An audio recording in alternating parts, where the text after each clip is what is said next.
Next question is question number 11 from electromagnetic waves, again in easy category, direct formula based question. You are given energy density और frequency भी दे रखी है, हालांकि वो useless है. तो जो energy density होती है बच्चों du by dv, वो होती है half epsilon naught E naught square या फिर B naught square divide by 2 mu naught. Here E naught is the amplitude of electric field and B naught is the amplitude of magnetic field. So it is given to you 1.02 into 10 to the power minus 8. Mu naught की value अपन जानते हैं, it is 4 pi into 10 to the power minus 7. Calculation थोड़ी सी ज़्यादा है, लेंदी है, but थोड़ा सा भी आप करेंगे ध्यान से you will be able to calculate B naught which is 160 nano tesla. Question की खतरनाक बात यह है कि यदि आपने ध्यान से सॉल्व नहीं किया तो there is one more option which is very close to 160 150. इसका मतलब इसको सॉल्व करना ही पड़ेगा, ये 4 पाई और ये सब आपको लिखना ही पड़ेगा. तो आप इसीलिए कहते हैं आपकी जो कैलकुलेशन है ना, फास्ट और एक्यूरेट होना बहुत जरूरी है. So this was question number 11. अब आपकी स्क्रीन पे आ रहा है क्वेश्चन नंबर 12. क्वेश्चन नंबर 12 में न्यूक्लियर फिजिक्स से है क्वेश्चन, ये भी इजी कैटेगरी का, इनफैक्ट एक केमिस्ट्री जैसा क्वेश्चन है. You have 2 kg of uranium fuel and you are using it for 30 days. The energy released per fission is equal to 200 mega electron volt. Given that the Avogadro number is this and 1 electron volt is this, the power output of the reactor is. अब देखो बच्चों, ध्यान से important चीज ये है कि 30 दिनों में इन्होंने 2 किलो फ्यूल यूज किया.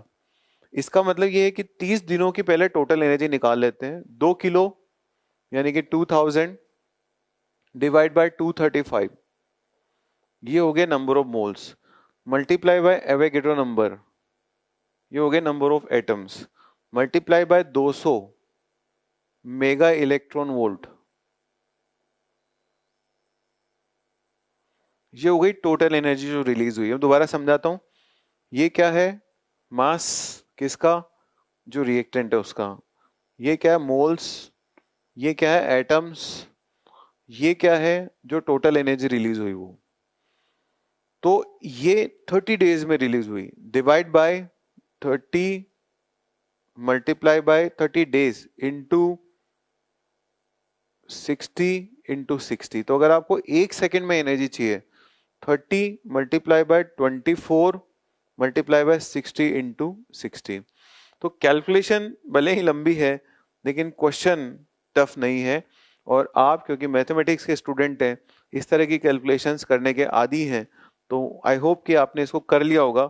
और इससे जो करेक्ट आंसर आता है बच्चों, वो आता है लगभग 60 मेगावाट. मैं आपके सामने इतनी लंबी कैलकुलेशन करके नहीं दिखा रहा, इसलिए मैं जो ऑलरेडी कैलकुलेटेड है वहां से दिखा रहा हूं. बट आपको एग्जाम में इसका आंसर लगभग 63.2 आता है, मतलब सॉल्व करने पर ये लगभग 63.2 आता है. मेरे पास लिखा हुआ है, ऑब्वियसली हम लोगों ने तो कैलकुलेटर से किया है, लेकिन आपको वहां पे एग्जाम में खुद ही कैलकुलेट करना होगा. और 63.2 का सबसे जो क्लोज आंसर था ना, वो था 60 मेगा वॉट. तो ये क्वेश्चन जो है ना मॉडरेट कैटेगरी में है because of lengthy calculations. Traditionally JEE main में इतनी लंबी कैलकुलेशन के सवाल आते नहीं है, बट इस पेपर में मुझे कुछ 3-4 सवाल मिले जिनमें अच्छी खासी कैलकुलेशंस हैं. कैलकुलेशन का ये भी था, कैलकुलेशन का ये भी है, तो मॉडरेट कैटेगरी में आप इसको रख सकते हैं. Next question is question number 13 from fluid dynamics. इस क्वेश्चन को इजी से मॉडरेट कैटेगरी में आप रख सकते हैं. आपके पास एक सिलेंड्रिकल वेसल है जिसको आप घुमा रहे हो और उसकी रेडियस आपको दे रखी है.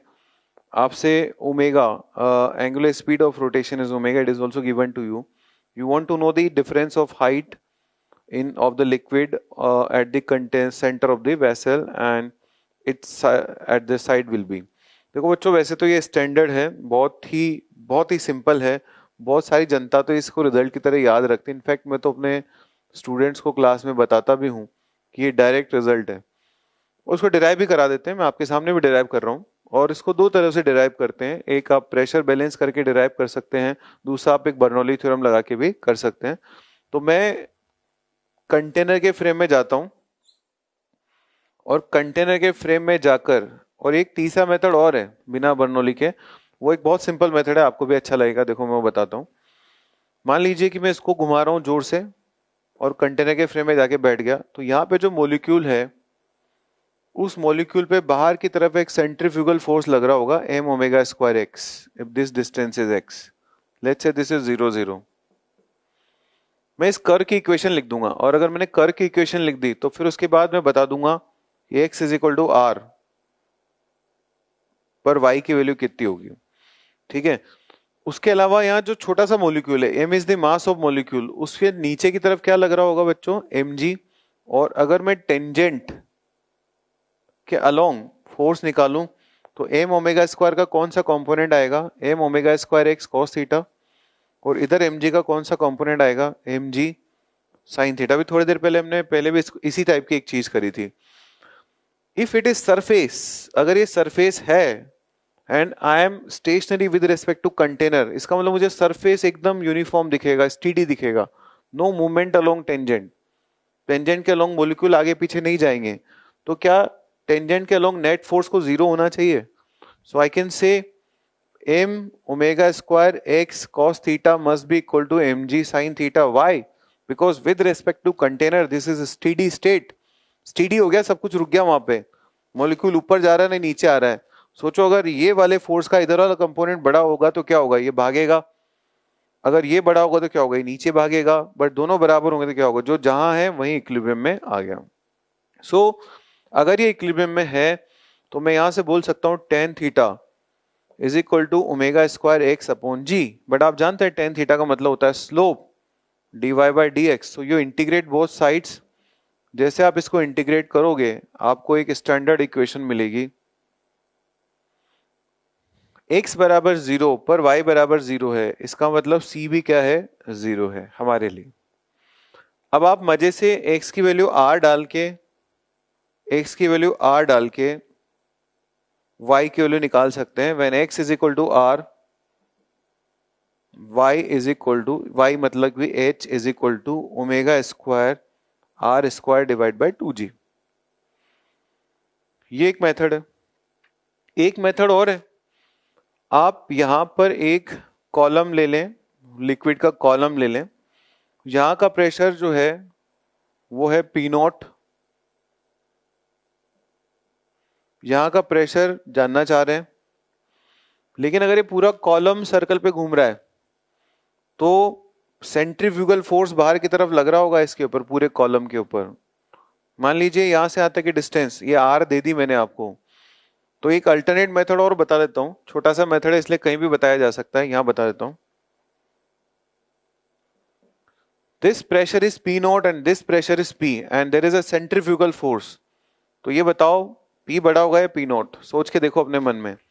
सेंट्रीफ्यूगल फोर्स उधर धक्का मारा है तो पी बड़ा होगा, so I can write P minus P naught multiply by D A. D A is the area of this cylindrical element, must be equal to, यहां से आते कि length multiply by D A, what is this, R into dA, this is volume multiply by density, what is this, mass multiply by omega square multiply by R by 2। कौन है ये, ध्यान से पहचानिए, this is m omega square x, m omega square x is the pseudo force।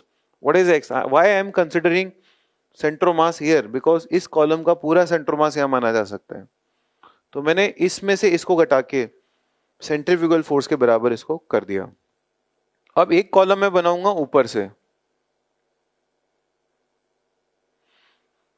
यहां का pressure है P not और नीचे का प्रेशर है पी, और कौन बैलेंस कर रहा है, एम जी। किसका एम जी, इस कॉलम का। इसका मतलब इस बार पी माइनस पी नॉट को एम जी को बैलेंस करना होगा, so I can write P minus P naught into D A prime. What is dA prime? dA prime is the area of cross section of this element. This should be equal to mass, इस column का मास H into dA prime multiply by rho into G। dA prime से dA prime cut गया, dA से dA cut गया, divide करिए P not minus P से P not minus P cut जाएगा, और जैसे आप सॉल्व करेंगे वापस इस जगह पहुंच जाएंगे। सो दिस इज सेकेंड मेथड। ऐसे एक मेथड और है, लेकिन ये क्लास नहीं है, क्लास होती तो मैं आपको एक और बताता, तो जब आप कभी क्लास अटेंड करेंगे तो आपको भी बताया जाएगा। क्वेश्चन को इजी से मॉडरेट कैटेगरी में ऑलरेडी रख चुका हूं, स्कोरिंग क्वेश्चन था, बहुत सारी जनता ऑलरेडी इसका आंसर जानती थी, तो उन्होंने डायरेक्ट आंसर दे दिया होगा।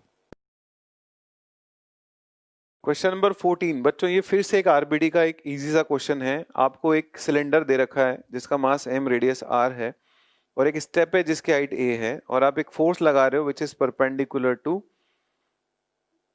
at its center perpendicular to the plane through the axis of cylinder on the edge of the step। बहुत बढ़िया। तो डायरेक्ट वो 90 डिग्री पे फोर्स दे रखा है, the minimum value of force. तो मैं आपके लिए पहले डायग्राम बना देता हूँ। वैसे तो डायग्राम आपको यहाँ क्वेश्चन में दिखाई दे रहा था, लेकिन फिर भी मैं अलग से बनाता हूँ जिसमें मैं क्वेश्चन करूंगा।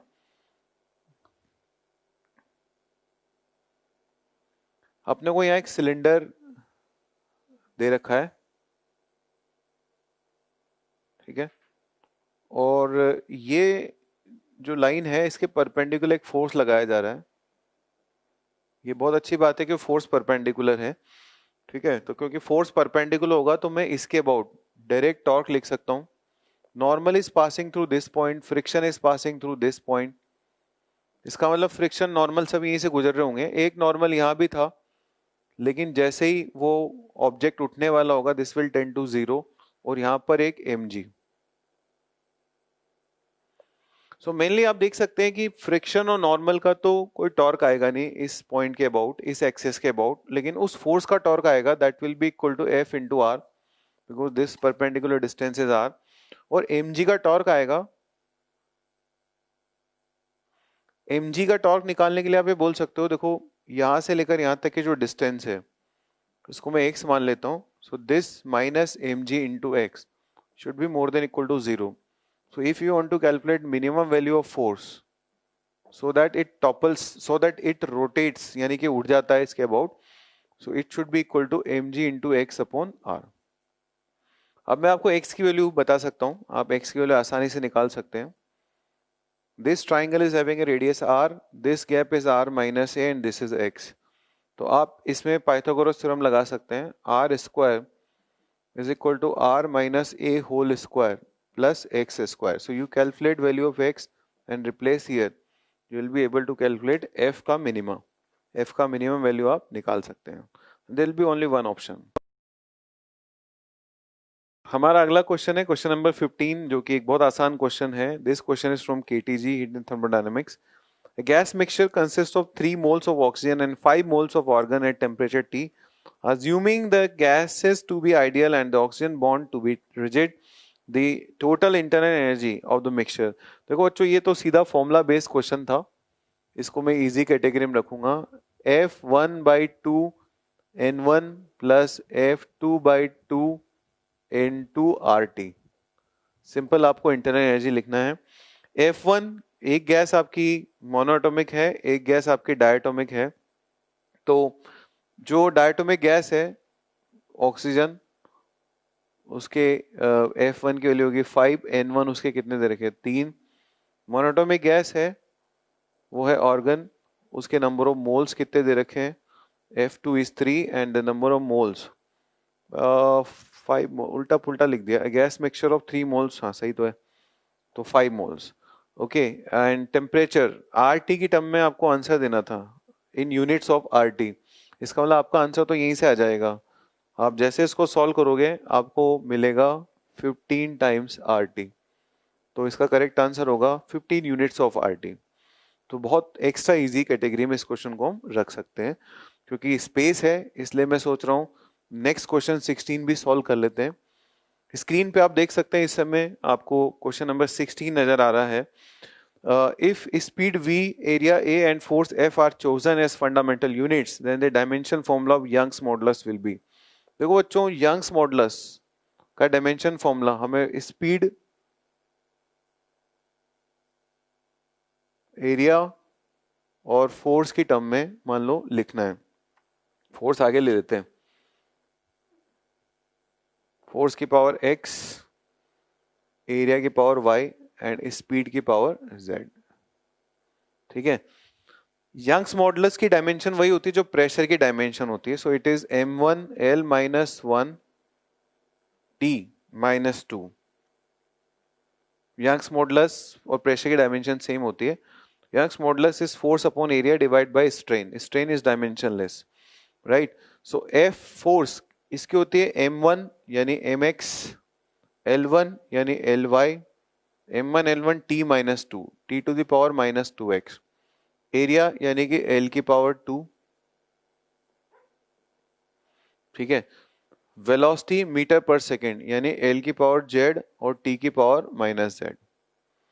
तो आप देख सकते हैं 1 will be equal to x, x की वैल्यू तो सीधी 1 आ गई, -1 will be equal to x plus 2y plus z, this is my equation number 2, and -2 is equal to -2x minus z। x की वैल्यू एक बार 1 निकल गई ना बच्चों, तो यहां से z की वैल्यू 0 आ जाएगी, z की वैल्यू 0 आ गई, x की वैल्यू 1 आ गई, इसका मतलब ये है कि y की वैल्यू आ जाएगी -1। तो आप देख सकते हैं कि यहाँ पावर में आएगा 1, यानी कि यंग्स मॉडुलस को लिख सकते हैं f की पावर 1 और a की पावर -1 और v की power 0। So the correct answer will be a। Easy category में क्वेश्चन होगा यूनिट एंड डायमेंशन का। नेक्स्ट क्वेश्चन, क्वेश्चन नंबर 17 आपके स्क्रीन पर है बच्चों। ये क्वेश्चन एक थोड़ा मतलब ठीक ठाक लेवल का क्वेश्चन है, दो कॉन्सेप्ट इन्वॉल्व है, इसलिए पहले आपको पैराबोलिक पाथ पे ऑब्जेक्ट जाएगा और उसके बाद फिर वो जो है वो स्ट्रेट लाइन पाथ पे जाएगा। So you have a charge particle of mass m and charge q moving along x axis with velocity v naught. When it passes through the origin, it enters in a uniform electric field minus E j cap, which extends up to d. Equation of the path of the electron in region x more than d is. अच्छी बात यह है कि आपको x more than d वाले reason में path की equation चाहिए, अदरवाइज उधर तो मैं पैराबोला की इक्वेशन मेरे को लिखनी पड़ती है और पैराबोलिक पाथ की इक्वेशन लिख करके मैं आपको x लेस देन d वाले ही बता देता। तो आपको क्या करना है, सबसे पहले बात तो ये पता करना है कि ये किस जगह पर उस रीजन से बाहर आएगा। यदि आपने ये पता कर ली हाइट, तो उसके बाद फिर आपको एक स्ट्रेट लाइन की इक्वेशन लिखनी होगी।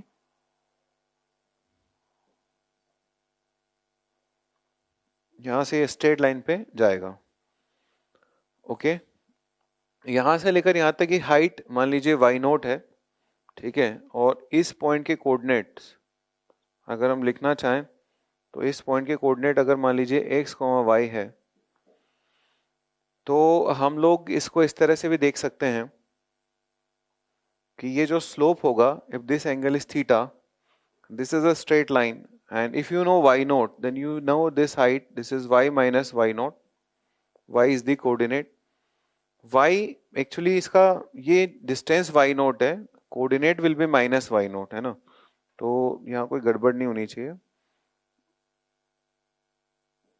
y minus y naught, this is actually mode of y minus y naught, right? y is the coordinate which itself is negative, ठीक है। तो एक तरीका तो ये हो सकता है कि आप लोग क्या करो, यहां से tan थीटा की वैल्यू निकाल लो, tan थीटा की वैल्यू निकाल करके और सीधा y बराबर mx प्लस c लिख दो, y नोट की कैलकुलेशन हम लोग कर सकते हैं। एक तरीका ये हो सकता है कि हम लोग ये स्लोप ऐसे नहीं निकालें, स्लोप वहां से निकाल लें, क्योंकि वो जो स्लोप इस जगह पे था ना, उसी स्लोप में वो आगे मूव कर गया। तो इस जगह पर मैं Vx और Vy की वैल्यू आपको बता सकता हूँ। Vx और Vy की वैल्यू अगर मैंने बता दी तो मैं आपको बता सकता हूँ ये एंगल थीटा कितना होगा। And if I know this angle, I know this slope, and if I know this slope, I can write down the equation. तो सबसे पहले तो इक्वेशन को लिख लें, y is equal to mx plus c, ठीक। ये कौन कौन से पॉइंट से, और स्लोप की जगह पे आपके पास दो ऑप्शन हो गए। एक ऑप्शन तो ये हो गया कि यहां से निकाल लें, और एक ऑप्शन हो गया कि आप vy बाई vx से निकाल लें। स्लोप की जगह आप लिख सकते हो vy डिवाइड बाई vx। अब vy जो है ना वो स्पीड है बेसिकली, मैंने नीचे की तरफ ऑलरेडी मान ली, इसलिए I have to write a minus sign here. Now you just think about it, why I am writing a minus sign. Actually ये एंगल स्लोप होता है या इधर से स्लोप होता है? So this angle is theta and this angle is pi minus theta. If this angle is pi minus theta, then my slope will be negative. So tan theta is Vy by Vx, where Vy is the magnitude of y velocity and Vx is the magnitude of x velocity. C कहाँ से लेके आऊंगा मैं? तो मुझे पता है कि जब x की वैल्यू d/2 है, d/2 है, d है, जब x की वैल्यू d है, यानी कि जब हम इस लाइन पर हैं, तो y की जो वैल्यू है वो है minus of y naught. Y naught भी मैग्नीट्यूड मान लिया मैंने, ठीक है। तो ये वाई नॉट मैग्नीट्यूड मान लिया, तो फिर उस केस में फिर आप थोड़ा ध्यान रखना, if y naught is magnitude then you have to write y minus, ये तो परफेक्ट है, नहीं, then you have to write y plus y naught, because y itself, y, एक काम ये भी कर सकते थे हम लोग, झंझट में नहीं पड़ते, इस हाइट को कुछ मान लेते k और इस डिस्टेंस को कुछ मान लेते h, और सारा सारा मैग्नीट्यूड में करते, बाद में वैल्यू डाल देते, तो this would have been k minus y naught and this would have been h minus d, और उससे हम टेन थीटा लाते और बाद में k की जगह लिख देते माइनस वाई, क्योंकि मैग्नीट्यूड माना है, और h की जगह लिख देते प्लस x। लेकिन वो एक मेथड है, आप दूसरे मेथड से भी कर सकते हैं, जो मैं दूसरा बता रहा हूँ वो थोड़ा ज्यादा मुझे लग रहा है कि आपको समझ में आएगा, इजी भी है। You have calculated this slope which is v y by we x, slope का नेगेटिव मैंने यहाँ लिखा स्ट्रेट लाइन की इक्वेशन के लिए, ठीक है। when x is d, y is equal to minus y naught, because y naught is the magnitude, okay, so I can calculate c which is minus of y naught, x की जगह डालूंगा d, तो ये हो जाएगा plus we Y divide by we x into D is equal to C, ये आएगा मेरा c। इसका मतलब अपने स्ट्रेट लाइन की इक्वेशन आएगी बच्चों, y is equal to minus v Y divide by we x into x plus we Y divide by we x into d minus y naught. Solve कर लेते हैं इसको थोड़ा, so it will be v Y divide by we x into d minus x minus y naught. अब मेरा काम थोड़ा सा आसान हो गया, मेरा काम इस तरह से आसान हो गया कि मुझे अब खाली v y by we x की वैल्यू ही निकालनी है, और वाई नॉट की वैल्यू भी ऑब्वियसली निकालनी है, तो वो निकाल लेते हैं। नीचे की तरफ एक कांस्टेंट फोर्स लग रहा है q by m, okay, and the horizontal velocity was v naught, इसका मतलब वी एक्स तो मुझे पता है वी नॉट है, ठीक है। वी वाई कैसे निकालूंगा, तो वी वाई होगा 0 plus q E by m, जो कि नीचे की तरफ का एक्सेलरेशन है, मल्टीप्लाई बाय टाइम यहां से यहां तक जाने का, तो यहां से यहां तक जाने का जो टाइम है वो एक्स वाली वेलोसिटी से निकाल सकते हैं हम लोग, d by v naught, right. So I can calculate v by vx very easily. V by vx will be equal to q e d divided by m v naught square into d minus x. Right. Now I can calculate y also. y जो है ना नीचे का displacement है, y तो मैं सीधा ही लिख सकता हूँ, y naught is equal to half q E by m multiply by t square. What is t square? d square by v naught square. So minus of, I hope it is visible, minus of q e into d square divided by twice m v naught square, यहां से, ठीक है।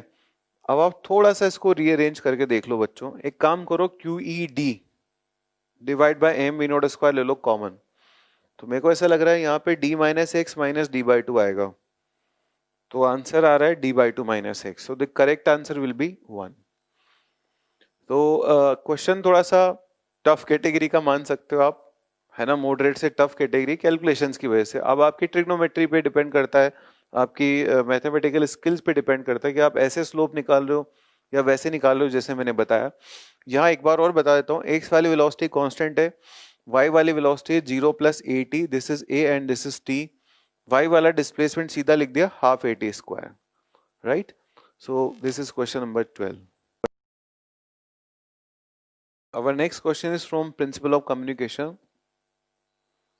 Principle of Communication का ये एक बहुत ही आसान question है, which is based on amplitude modulation.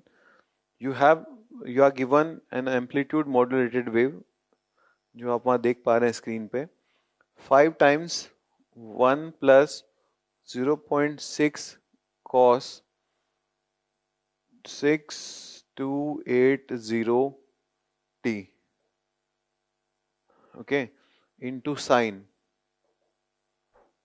Something t, 211 into 10⁴ t।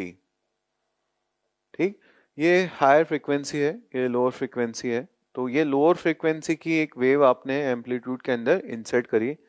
इसको देख के आप बता सकते हो कि एम्पलीट्यूड का जो मैक्सिमम वैल्यू है वो तब आएगा जब ये वैल्यू 1 होगी, क्योंकि cos 6280t की वैल्यू -1 से 1 के बीच में जाती है।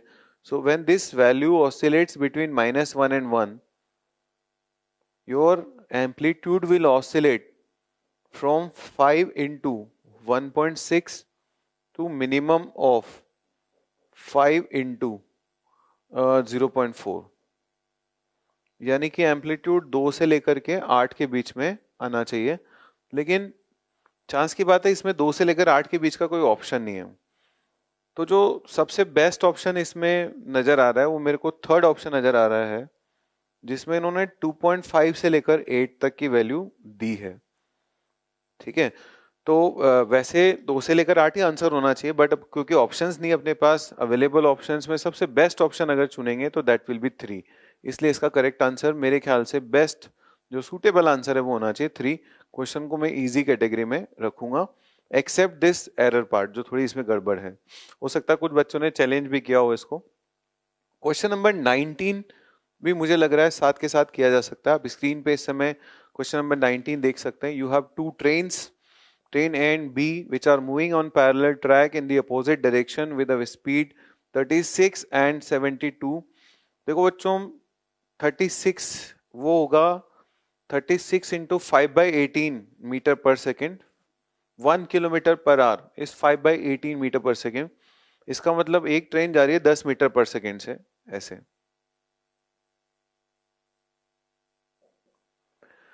दूसरी जो ट्रेन है वो 72 से जा रही है, 72 मतलब 20 से जा रही है, दूसरी ट्रेन 20 से उल्टी जा रही है। एक पर्सन है वो 1.8 की स्पीड से जा रहा है, 1.8 into 5/18, so it will B 0.5, 0.5 की स्पीड से जा रहा है उल्टी डायरेक्शन में। ठीक है, अगर आप जानना चाहते हो कि इस पर्सन को उस पर्सन की स्पीड कितनी नजर आएगी, पर्सन की या ट्रेन की, मुझे पर्सन की स्पीड चाहिए। सो 0.5 मीटर पर second is the velocity of person with respect to A. So velocity of person with respect to A plus velocity of A with respect to ground, this will be velocity of person with respect to ground. And if you want to calculate relative velocity with respect to b, then you have to subtract the velocity of b with respect to ground. तो अगर आप vector में देखें तो ऐसे बोल सकते हो, velocity of person with respect to A plus velocity of A with respect to ground, that will be velocity of person with respect to ground minus velocity of B with respect to ground, this will be velocity of person with respect to B, right. This is minus 0.5, this is plus 10 and minus -20। इसका मतलब आपका correct answer होगा 30 minus 0.5 and that is 29.5 and the correct answer will be 2। तो मैंने एक statement दिया था analysis के टाइम पर, और स्टेटमेंट ये था कि काइनेमेटिक्स में से इसमें एक भी सवाल नजर नहीं आया, तो एक सवाल वो स्टेटमेंट में करेक्ट कर रहा हूँ। ये एक क्वेश्चन मुझे काइनेमेटिक्स में से नजर आया, रिलेटिव मोशन में से, जो कि एक इजी कैटेगरी का क्वेश्चन है, और मुझे उम्मीद है कि सब बच्चों ने इसको कर दिया होगा।